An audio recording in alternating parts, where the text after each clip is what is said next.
Marshland at a brutal angle. He crawled out, one hand pressed tight to the gash in his shoulder. Blood ran slick between his fingers, hot and fast. His vision blurred. The wetland stretched wide around him. No help. He staggered a few steps before his knees gave out, collapsed into the reeds. Somewhere above him, the reeds rustled. A shadow moved closer, a figure tall, slim, wrong in a way his half-conscious brain couldn't place. Skin the color of summer grass. She knelt beside him, cool fingers brushed his temple. Brian tried to speak, tried to curse, but all that came out was a guttural groan and blood leaking between his teeth. The woman leaned in closer. "You're leaking," she murmured, as if fascinated. "And you're human," she observed. She touched the cut on his shoulder with something thin and metallic. Brian flinched. "Your fluids are so red," she said. "So warm."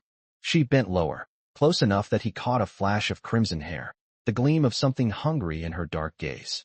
"Don't worry," she whispered, her hand cradling his jaw, turning his face toward her. "I'll take good care of you." The last thing Brian saw before the dark swallowed him whole was the soft, wicked curve of her smile. Brian woke under alien lights. He tried to move and found straps across his wrists and ankles, tight, padded, but unyielding. His muscles coiled instinctively, but the restraints held him pinned to a table sloped just enough that he could see the room. It wasn't a hospital. It was a lab, smooth metal walls, cabinets full of strange vials, machines humming low against the edges of his hearing. And her, standing over him. The alien woman, green-skinned, fiery red hair clipped blunt at her jawline. She wore a fitted medic's uniform. "You're awake," she said, stepping closer, voice dripping with a curiosity that didn't sound entirely professional. "What the hell is this?" He ground out, throat raw. "Treatment," she purred. Her fingers brushed along his arm, tracing the veins that stood out against his skin. She was studying him like a particularly intriguing specimen. His blood had soaked through the bandages she'd slapped over his shoulder wound. Crimson stained the pale wrap. Her eyes widened, fascinated. "You're leaking," she murmured again, almost reverently. Then she tilted her head, studying the glisten of red against white. Brian tensed. "Get away from me." But she didn't. Instead, she leaned in. "Human blood," she said, almost to herself. "It smells alive." Her fingers grazed the edge of the bandage, peeled it back slowly. Pain flashed, but Brian refused to make a sound. She stared at the fresh blood welling up from the reopened cut, eyes dark and burning. Then she did something that stopped his breath cold. She bent lower, her tongue darted out and grazed the very edge of the wound. Brian's whole body jolted against the straps, shock and something else, an unexpected heat, flooding through him. Her tongue tasted his blood in a single careful stroke, then withdrew. She straightened up, wiping the corner of her mouth with her thumb. Her pupils dilated, lips parting slightly. She hummed. "Salty. Metallic. Not like us at all." Brian glared at her. "You sick freak." "Curious," she corrected, stepping back just enough to look him up and down. "Not sick. You're fascinating. Your body reacts so violently to small stimuli. Your biochemistry spikes with adrenaline so easily." She trailed a finger down his sternum. Brian fought the instinct to buck her off, to slam his body against the restraints until something gave. But she was studying his reaction, and every movement he made was another piece of data to her. "Let me go," he growled. She hissed softly, tapping a small display on the wall. A projection of his vitals bloomed above him. "I can't," she said sweetly. "You're unstable. You need supervision." Her fingers brushed his cheek again, this time softer. Brian turned his head away sharply. She caught his chin with a firm, teasing grip. "You humans are so strange," she mused. "You act like predators, but your bodies betray you." He froze. "I'm not done studying you yet," she said. She stepped back, leaving him strapped, breathing hard, skin burning under every place her hands had touched. Galilean moved to the cabinet, selecting a slim, syringe-like tool. She filled it with a glowing pale serum, turned it once in her hand, and walked back toward him with slow, deliberate steps. "You'll feel better soon," she said. "But first, you need to stop resisting." His mind screamed to resist, but somewhere under the fury, under the adrenaline, something darker whispered. Curiosity about why she hadn't killed him yet. As Galilean leaned over him again, needle poised above his skin, Brian did something reckless. He smiled. "You're the one who's unstable," he said, voice rough. "You want me." Galilean's hand froze in midair. For a split second, a crack ran through her perfect composure, and Brian knew he wasn't just her patient. He was her obsession. In whatever game she thought she was playing, he was about to turn it back on her. The needle hovered an inch above Brian's skin. Gillian's hand trembled just once. He locked eyes with her, smile widening the barest fraction. "What's the matter?" he said. "First time your specimen talks back?" Galilean's lips parted. Brian thought she was going to kiss him. Instead, she jabbed the needle into the side of his neck, too fast for him to react. The cold burn of the serum flooded his veins instantly. Brian cursed, muscles flexing against the restraints. Gallian stepped back, watching him with bright, feverish eyes. "You'll thank me later," she said. The serum was doing something, chilling him from the inside out, but also sharpening his focus. The pain in his shoulder dulled to a heavy throb. His senses stretched, went razor fine. Whatever she'd given him wasn't just medicine. Brian pulled against the cuffs again. "You think you can keep me here?" Galen smiled lazily, crossing her arms over her chest. "I know I can," she said.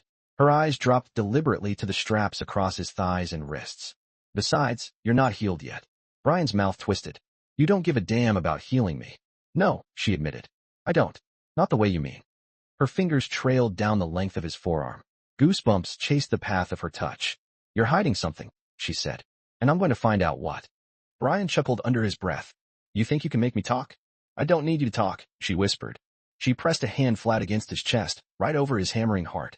"I can hear everything I need to know right here." "You want control," she said softly. "But you don't have it anymore." She leaned closer until her breath ghosted over his throat. "You're mine," she murmured. "Until I say otherwise." Brian's hands clenched into fists, pulling at the straps again. Leather strained. She noticed and smiled, like she liked it. Finally, Brian's voice broke the silence. "You're playing with fire." Galen laughed. "Good," she said. "I like the burn." She stepped back at last, giving him just enough space to breathe. Brian could feel the truth coiling under his skin like a live wire. He wasn't just her captive. He was her experiment, her fascination. Gallian moved to a console at the edge of the room, tapping at controls. She was studying everything. "I could keep you here forever, you know," she said. Brian's laugh was sharp, bitter. "You'd get bored." She turned, eyes glittering. "No," she said. "You'd break first." Brian met her gaze head on. "Want to bet?" She crossed the room in 3 steps, grabbed the edge of his table, and leaned down until her nose almost touched his. "One of us will," she said, voice molten. "And it won't be me." "We'll see about that, nurse," he said. Without warning, he yanked at the cuffs, hard enough that the frame of the table creaked. The restraints held for now, but he saw the flicker of uncertainty in her eyes, and he damn sure wasn't hers yet. Galen straightened slowly, her body brushing his for a second longer than necessary. She walked backward toward the door, never taking her eyes off him. "You'll be grateful soon," she said. "For my care. For my patience." She tapped a small device by the door frame. The lights dimmed lower. "You're healing," she said, stepping into the shadow. "But you're also changing." The door slid closed with a hiss. Brian tested the cuffs again, this time careful.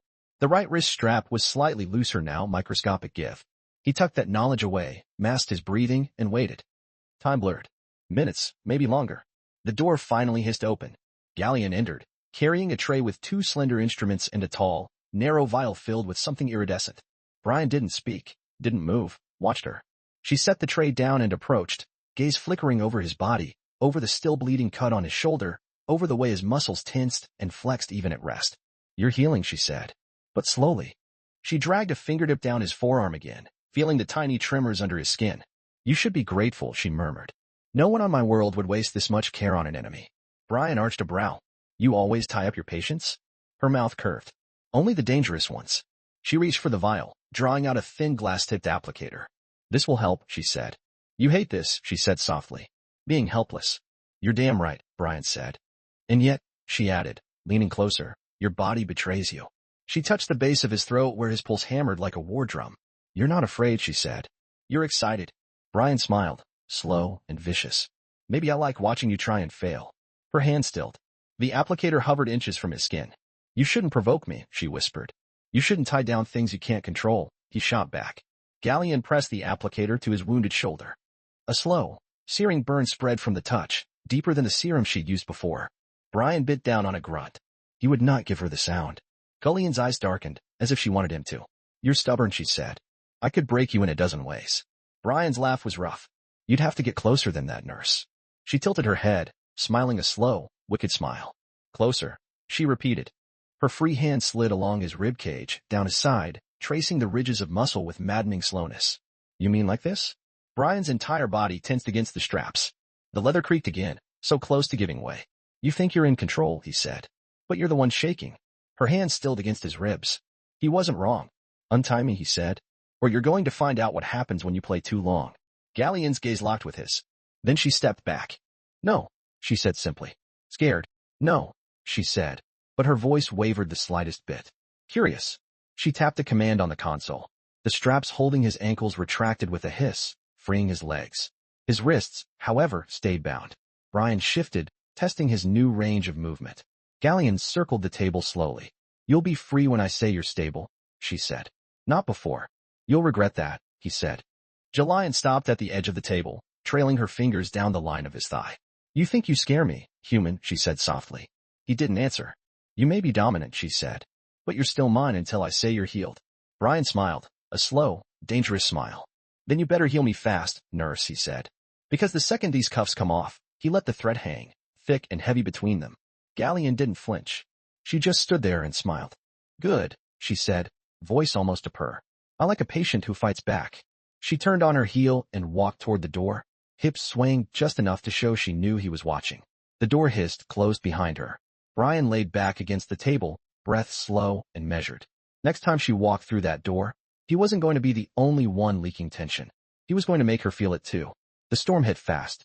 Brian didn't hear the first blast. He felt it. A low, bone-deep rumble that shook the walls and rattled the suspended instruments overhead. Then the power cut. Red emergency beams snapped back on. Sirens wailed somewhere deep in the compound. Brian yanked at the loosened wrist strap, muscles straining. He ripped free just as the door slammed open. Not Galen. Two figures stormed in, heavily armored, faces hidden behind tactical helmets, armed and moving fast. Brian didn't wait. He launched off the table, shoulder first into the closest raider, slamming them back into the frame hard enough that the door frame did it. The second one turned, pulse rifle snapping up. Brian moved fast, lowered his center, drove an elbow into the raider's gut. Brian grabbed the dropped weapon and leveled it at the second mercenary's chest. No hesitation, no mercy. And fired. The first raider scrambled for their sidearm. Brian kicked the weapon away. A final strike to the temple, and the merc crumpled, motionless. Brian wiped blood off his jaw with the back of his hand, breathing hard. Another tremor shook the ground, explosions, closer now. They were under attack. From somewhere down the corridor, a familiar voice shouted, "Brian." He turned just as she sprinted into the room, a plasma pistol drawn tight in her fist.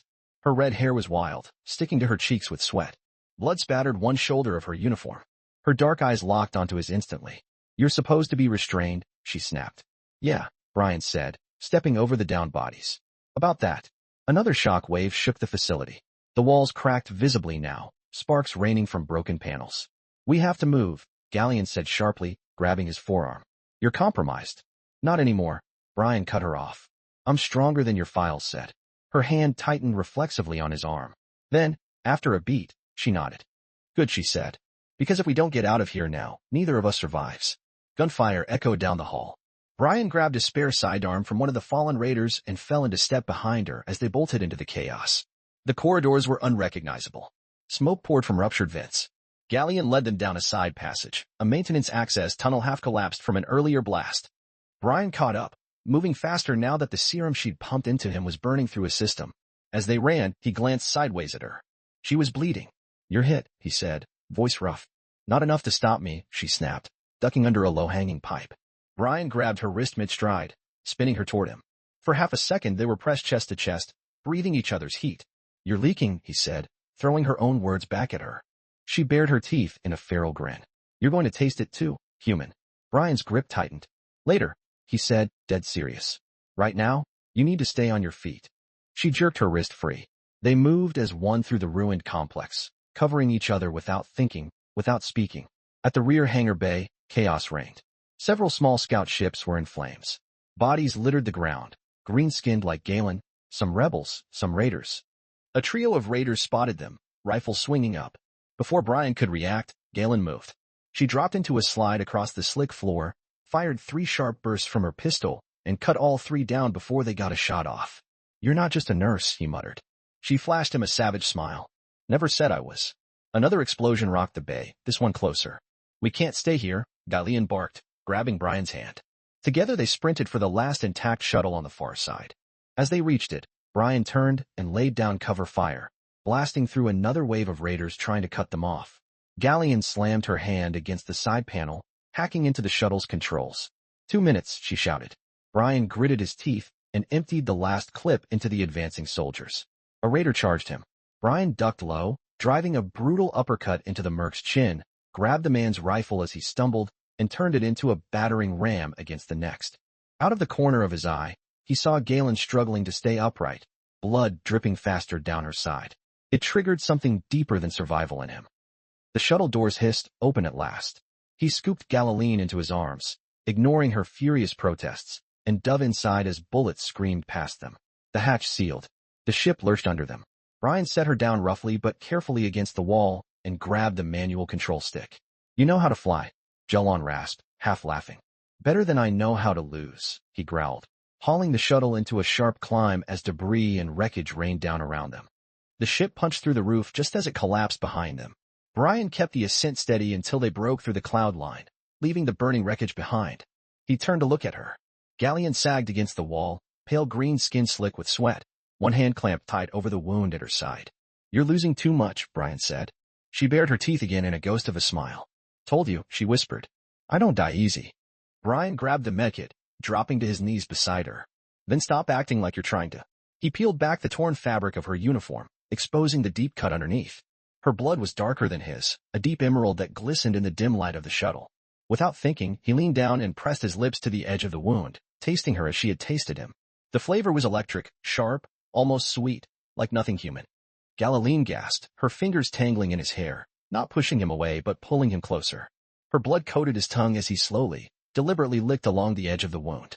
"What are you doing?" she whispered, but there was no resistance in her voice. Brian raised his head, his lips stained with her green blood. "Learning you," he said simply. "You saved me," she said.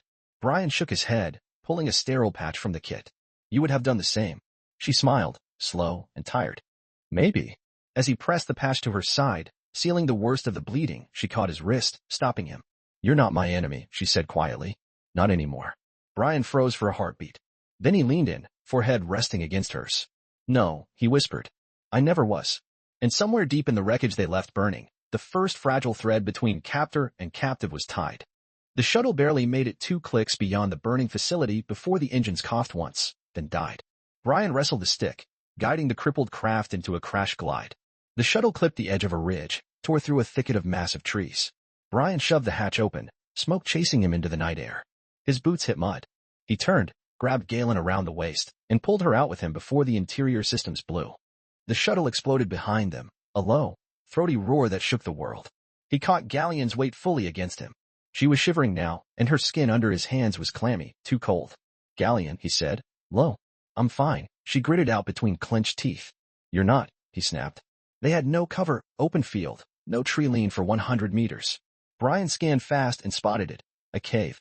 Without wasting a second, Brian hauled her with him, half carrying, half dragging, boots sinking into wet soil as he pushed them both toward shelter. The cave opened into darkness, the air cool and heavy. At first, it seemed dead, water dripped somewhere deep inside. Brian carried her farther until the cave opened wider, the ceiling high enough to stand. He set Guyleen down against a smooth wall, knelt in front of her. She sagged, head falling back, eyes half closed. Brian yanked open the remains of the medkit, cursing under his breath. Half the supplies were lost in the crash. All he had left were bandages, a vial of neutral serum, and his own 2 hands. "Stay awake," he ordered. Galen cracked a faint smile. "Bossy," she whispered. "You have no idea." He tore the edge of his own shirt, fashioned it into a pressure bandage, and pressed it firmly against her side. She hissed at the contact, but didn't pull away. "You're lucky I'm stubborn," he muttered. "Was counting on it," she rasped. Brian worked fast, sealing what he could, stabilizing the worst bleeding. The serum he injected into her thigh would slow internal shock, but it wouldn't fix everything. When he finally sat back, hands shaking slightly, he realized how close they were. Kneeling between her knees, his hands still pressed against the curve of her waist. For a long, slow moment, neither of them moved. "You're burning up again," he said low. "I know," she said. "You need to cool down." She shook her head. "No," she whispered. "Not this time." Brian's brows drew together. "What are you talking about?" Galileen's hand slid up his arms. Her fingers curled around his shoulders, nails digging just slightly into his skin. "I've studied humans," she said, voice raw. "But I've never touched one. This isn't about medicine anymore," she said, breath catching. "This is about staying alive.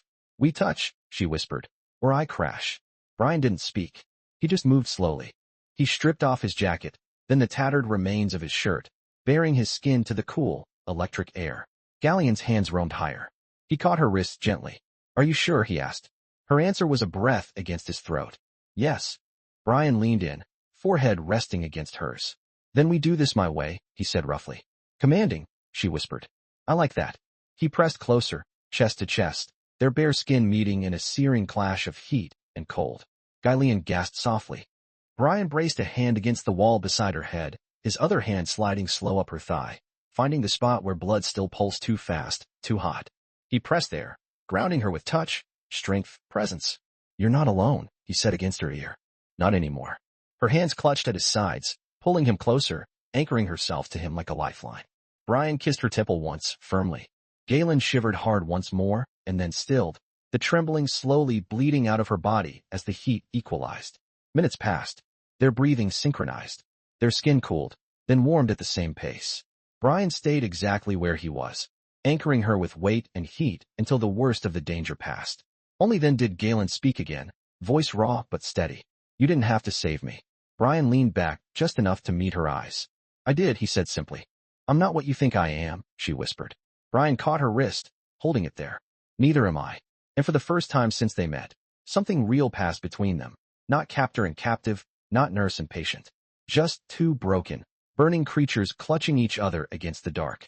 The cave stayed silent long after their breathing slowed. Outside, the storm howled. It was Galen who shifted first.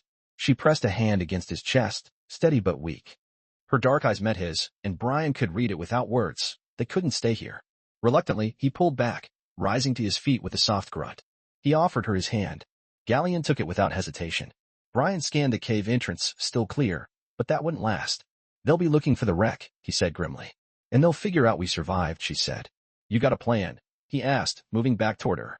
Gallian's hand hovered over the worn communicator strapped to her belt, a battered piece of tech that had somehow survived the crash. I have a beacon, she said, voice tight. Coded to call an extraction team. Brian's eyes narrowed. Your people? Not exactly, she said. It'll call a medical unit. They'll think I'm recovering a test subject, not rescuing a fugitive. Brian stared at her. You'd lie to your own? Galilean's mouth twisted into a crooked, bitter smile. Already did. She tapped a sequence into the comm device. It beeped once, a faint pulse of light blinked. Signal sent. You're risking a lot for me, he said. I'm risking everything, she corrected. He nodded once, slow. They sat together against the cave wall, waiting. Then a low hum vibrated through the rocks, a barely perceptible thrum that grew into a resonant pulse. Brian stood, instinct sharpening. Galen stood too, slower. A sleek, dark transport vessel appeared through the mist, descending fast, engines whispering against the rain-soaked ground outside the cave entrance. Two figures emerged from the side hatch, tall, green-skinned, clad in pale armor, carrying medical gear and stun rifles. Brian stepped in front of Galen automatically. Relax, she murmured against his back. They're not here to kill you. Brian didn't lower his guard. The medics approached. One of them, a woman with short dark hair and a scar slashing across her cheek, tilted her head at Gallian. You found a stray, she said in clipped, accented English. Gallian nodded tightly. He's critical. Human bioform, non-hostile. The medic narrowed her eyes. Orders were to retrieve assets only. Gallian stepped forward, a slight stagger in her step, and pressed a sealed data pad into the woman's hand. Override protocols, she said. Filed under Article 7. The medic's brow furrowed. She scanned the pad, lips thinning. Brian caught the faint tremor in Gallian's hands, the too fast beat of her pulse in her neck. The medic handed the pad back with a grunt. Fine, she muttered. But if he destabilizes, it's on your record. Gallian inclined her head stiffly. Understood. The second medic slung his rifle over his back and moved forward, producing a set of reinforced cuffs. Standard procedure, he said gruffly, for test subjects. Brian tensed. Jelen's voice cut through the cave air like a knife. No restraints, she said sharply. He's compliant. I vouched. The medic hesitated, but Galilean's glare had weight behind it. After a beat, he backed off. They moved quickly after that. Brian kept his mouth shut and his eyes sharp as they escorted them toward the ship. Why are you really doing this? He asked. Galilean stayed close enough that he could feel her presence at his side, steadying him in ways he hadn't realized he needed. Inside the transport, the air was cooler. Brian was ushered onto a padded med chair, strapped in with magnetic restraints, looser this time, but still locked. Gallian sat across from him, hands folded neatly in her lap, the picture of detached professionalism, but her dark eyes never left his face. The medic began scanning him, attaching monitors to his chest, throat, and wrists. Brian let them work, muscles tense under the skin. Over the hum of the machines, Galilean spoke low in the alien tongue. The medics nodded, retreating to the cockpit without question, leaving them alone. The hum of the ship carried them into the night sky. He sat strapped to the med chair, breathing steady, muscles coiled under the magnetic restraints. Across from him, Gallian moved. When she reached the equipment locker, she pulled out a small case, sleek and black, sealed with a biometric lock. She pressed her thumb to the scanner. The case hissed open. Inside, several vials of faintly glowing liquid, needles, injectors, monitors he didn't recognize. Brian's jaw tensed. He didn't like surprises, especially ones that involved alien tech and sharp things aimed at his veins. Galen picked up a vial. The contents shimmered between gold and green depending on how the light hit it. This wasn't meant for you, she said. What is it? Brian asked. A nanite serum, she said. Designed for neural mapping. Originally intended for controlled subjects. Brian's fingers curled into fists against the restraints. Controlled, he echoed. Sounds real friendly. Galen gave a faint, humorless smile. It enhances biological feedback between bodies. Heightened sensitivity, reaction time, connection. She moved closer, the vial turning slowly in her fingers. In training, she said, we were warned never to use it without full regulation protocols. Brian didn't move. You're thinking about using it, he said. I already sent the wrong signal to the extraction team, she said calmly. If I'm going to protect you, I have to make it believable. Brian tilted his head slightly. And how does turning me into a live wire help? If our biologies synchronize, she whispered, it'll read as a bond. You're saying you want to fake a bond, he said. She smiled again, slow, wicked. No, she said softly. I want to force one. Brian's blood thrummed against his skin. Every warning bell in his head clanged at once, and he didn't care. He leaned forward as much as the restraints allowed, his voice low and lethal. Do it, he said. Gullian's pupils flared wide. For a heartbeat, she didn't move. Then, with a slow, deliberate motion, she loaded the vial into an injector. The needle slid into his neck. The serum hit like a pulse of lightning. He gasped just once, and Galen caught his face between her palms, steadying him. Focus, she said, voice slicing through the rising storm in his head. Stay with me. Brian's fingers spasmed against the restraints. He could feel everything, the way the leather dug into his wrists, the faint brush of air across his bare skin, the slow throb of the engines below. The monitors attached to them beeped wildly. She straddled his lap, moving with slow, heavy gravity, pressing herself against him without hesitation. Brian's body went rigid. Galen's forehead rested against his. Her breath was quick and shallow, matching his perfectly now. Your heart rate spikes when I do this, she murmured, sliding her palm against his chest. And when I do this, she said, sliding her hand lower, pressing her palm flat against his abdomen. And yours, he growled. Gallian's lips brushed his ear, so light it was almost a hallucination. Through the roof, she whispered. She shifted slightly, hips pressing tighter against his. Brian wanted to grab her, wanted to flip her down onto the floor, into the wall, into anything that wasn't this maddening half-contact. But he was still bound. Her fingers moved to his wrists, brushing along the restraints, teasing. You want out? She whispered, voice thick. Brian's breath shuddered out of him. I want you to untie me, he said. And then I want to see if you can handle what you started. You assume you'd be the one in control, she said. I don't assume, he said. I know. Galilean leaned back just enough to look him dead in the eye. You still think you're the one who's dangerous? She asked. Brian flexed against the cuffs again. Baby, he said, rough and low. I'm the storm you're trying to survive. Galen's smile widened and, without warning, she reached down and pressed a release switch. The restraint snapped open. 1 second she was straddling him, smug and untouchable. The next, Brian had her pinned beneath him on the padded med chair, his body caging hers completely. Galilean gasped, a real sound, raw and startled, and then grinned up at him like she'd been waiting for this. Still think you're in charge? Brian murmured against her ear. Her nails scraped lightly down his back, not resisting. I never wanted to be, she whispered. Outside, the storm of pursuit, politics, and war raged on. Inside the cabin, only their heartbeats mattered, beating wild and fast, and together. The ship shuddered once, hard, jolting Brian and Galen together even tighter. The monitors around them screamed alarms in high-pitched bursts. Brian lifted his head from where it had been pressed against Gallian's throat, his body still pinned hers to the chair, but now his senses sharpened beyond the fire between them. Incoming. They weren't alone. Gallian's hands were already moving, slipping out from under him, punching commands into the ship's console. Brian stood, grabbing a fallen rifle from the supply rack, muscles still humming from the serum, but mind ice cold now. Galolian shot him a look across the cramped space. Ready to finish what we started? She asked, voice grim. Brian cocked the rifle, checking the energy cell. Wasn't talking about the fight, he said, flashing a feral grin. Galolian snorted once, a real, sharp sound of amusement. The ship rocked again under a low, resonant boom. Their enemies had found them. The first strike hit the cargo bay door, blowing it inward with a screech of twisting metal. Brian moved immediately, dragging Galilean back behind a row of reinforced storage crates just as the hatch tore apart. Figures poured through the breach, not the sloppy raiders from before. These were specialists, elites. Tactical suits gleamed under the emergency lights, each carrying modified pulse rifles and wearing shields tuned for heavy resistance. Brian's pulse spiked, but his breathing stayed even. Galleon was crouched beside him, pistol tight in her hand, her green skin slick with sweat. "Weapons synchronized?" he asked. She nodded once. "Linked to your implant. When did you do that?" Brian flashed her a grin. "Thought of everything, didn't you?"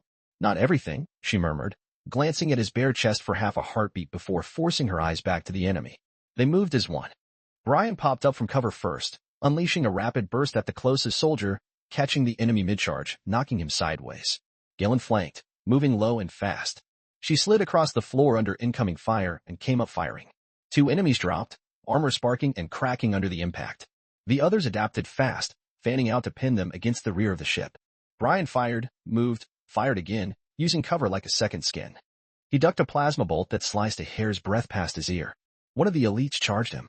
Brian met the charge head-on, using the rifle like a bat. Brian fought his way toward her, blasting another soldier off his feet. The soldier staggered, but Brian didn't let up. He grabbed the enemy's armor by the front plate and yanked him sideways, slamming him into a bulkhead with a bone-jarring crash. The soldier didn't get up. Brian spun to cover Galilean's flank just in time to see her run out of ammo. Without hesitation, she dropped her pistol and drew a wicked curved blade from her thigh holster. She was poetry in motion. "You still good?" he asked, voice low. Galleon laughed. "I'm better than good." More enemies swarmed into the broken bay. Brian caught Galilean's glance. One option left. "Go high," he snapped. Brian boosted her up onto a stacked crate tower with a grunt. Galen climbed fast, moving like a damn cat. From her higher vantage, she laid down precise cover fire, picking off soldiers moving to flank them. Brian covered the lower level, using the crate barriers to funnel the enemy into choke points. Still not enough. There were too many. Brian's muscles burned, his serum-fueled stamina finally hitting the wall. He ducked behind a crate, breathing hard, pulse thundering in his ears. Across the bay, he saw Galilean stumble. The enemy raised his rifle, aimed for her exposed back. Brian didn't think. He sprinted across the open floor, took the shot meant for her. The impact slammed into his side like a hammer. Pain exploded behind his ribs. He went down hard, skidding across the slick floor. Galilean's scream ripped through the bay. She dropped from her perch without hesitation, landing in a crouch beside him. Her hands were on him immediately, checking, scanning. Brian coughed once, blood flecking his lips. "Idiot," she hissed, dragging him back toward better cover, pulse rifle abandoned in favor of raw survival. "You're worth it," Brian rasped, grinning through the pain. "You're stupid," she said, voice shaking. "Never said I wasn't." The soldiers regrouped, closing in. Galilean looked at him, and Brian saw the decision harden behind her eyes. She pulled a small device from her belt, a shaped charge. "You trust me?" she asked, voice shaking now. Brian smirked, blood staining his teeth. "Since you tied me down." Galilean kissed him, fast, fierce, before he could say another word. Then she slapped the charge onto the console behind him, set the timer, and grabbed his hand. "Hold on." The world shattered in white fire. Brian woke to the ship's hull blown wide open. The soldiers were gone, dead or retreated. Rain pounded down in heavy sheets, soaking them instantly. Golian crouched over him, shielding him with her body, her red hair plastered to her green skin. She touched his face, her fingers trembling. "You're still with me," she whispered. Brian caught her wrist, weak but sure. "Always," he said. Galilean helped him to his feet. They staggered out into the storm together, half carrying each other, blood mixing with rain, bodies bruised and battered, but still moving, still together, not captor and captive, not even just allies. Brian leaned heavily against her, his voice low and rough against the roar of the rain. "You're mine now," he said. Galilean looked up at him, rain cutting rivers down her beautiful, battle-stained face. "No," she whispered, voice shaking. "I was yours first." And through the storm, they moved together. The rain blurred the world into streaks of silver and gray. Brian leaned hard against Galilean as they stumbled away from the burning wreck of the shuttle. His ribs screamed with every breath. Her limp was getting worse, but neither of them slowed. They found a break in the rocks, a hollow tucked into the base of a ridge, half covered by thick vines. Brian ducked them inside, half collapsing against the stone wall, dragging Galilean down with him. For a moment, they just sat there, gasping, the storm outside pounding like war drums. Brian tilted his head back against the cold rock, closing his eyes. Every muscle ached. His body was a battlefield of bruises and torn skin. But she was alive. When he opened his eyes, Galleon was watching him, not the way she had before. She moved first, her hand finding his, threading their fingers together, palm to battered palm. "You should have left me," she whispered. Brian turned his head just slightly. "So should you," he rasped. A ghost of a smile curved her mouth. "You're stubborn," she said. "You're trouble," he countered. Their hands stayed locked. The rain beat against the rocks, a living heartbeat outside their tiny world. Galleon shifted closer, her body brushing his, heat radiating through the thin, torn fabric of what was left of their clothes. Her fingers tightened around his. "You bled for me," she said, voice low. "You fought for me." Brian's mouth twisted in a half-smile, half-grimace. "Could say the same. You didn't even know me," she whispered. Brian turned, inch by painful inch, until they were face to face. "I knew enough," he said. Her breath caught. For a heartbeat, neither of them moved. Then Galen lifted one hand, slow, careful, and traced a line through the blood still smeared along his jaw. Her fingers trembled. "You're leaking again," she said, voice raw. Brian caught her wrist, holding her hand against his skin. "Go ahead," he said, voice a rasp against the storm. She hesitated just for a second. Then she leaned in. Her tongue flicked out, soft, tentative, tasting the blood at the corner of his mouth. Brian's body shuddered under the touch, every nerve lit up, every instinct roaring awake. She pulled back, barely an inch, her dark eyes wide and burning. "I wanted to know how different you were," she whispered. Brian's hand slid up her arms, slow but sure, anchoring her against him. "And now?" he asked. Galleon's forehead pressed against his, her breath shaking between them. "Now I want to know everything." Brian's smile was slow and dangerous. "Start with this," he said. He kissed her.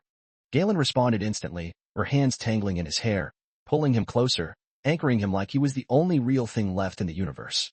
Their bodies molded together, fitting perfectly, bruises and blood forgotten under the urgency of survival and the fire that had been building between them from the moment she touched his wound and whispered, "You're leaking." The kiss wasn't soft. When they finally broke apart, gasping, Galen rested her forehead against his again. "I should run," she said. "You should," Brian agreed. She didn't move. Neither did he. Outside, the storm began to die, slowly, steadily. The pounding rain softened to a whisper against the rocks. Galleon leaned into him, her body fitting against his with a familiarity that shouldn't have been possible and yet was. "Where do we go now?" she asked, voice barely audible over the hush of rain. Brian closed his eyes for a moment, feeling the weight of the question, feeling her heartbeat against his chest. He opened his eyes, found her watching him. "Anywhere we want," he said simply. Her mouth quirked into a smile that was half fierce, half disbelieving. "You think it's that easy?" she asked. Brian brushed a strand of red hair back from her face, his thumb lingering against her flushed, battle-marked cheek. "It's never easy," he said. "But it's ours." Galleon exhaled a shaky breath, then leaned into him completely, resting her head against his shoulder. Brian wrapped his arms around her, holding her close. Outside, the last traces of the storm faded into mist. The sky above the ridge cracked open, stars spilling across it, cold and endless. They sat there in the hollow, bruised and bleeding, wrapped around each other, tethered by everything they'd fought against and for, not captor and captive, not test subject and medic, just two survivors. Brian kissed her hair once and closed his eyes. For now, for this one stolen night, they had peace. And nothing else mattered.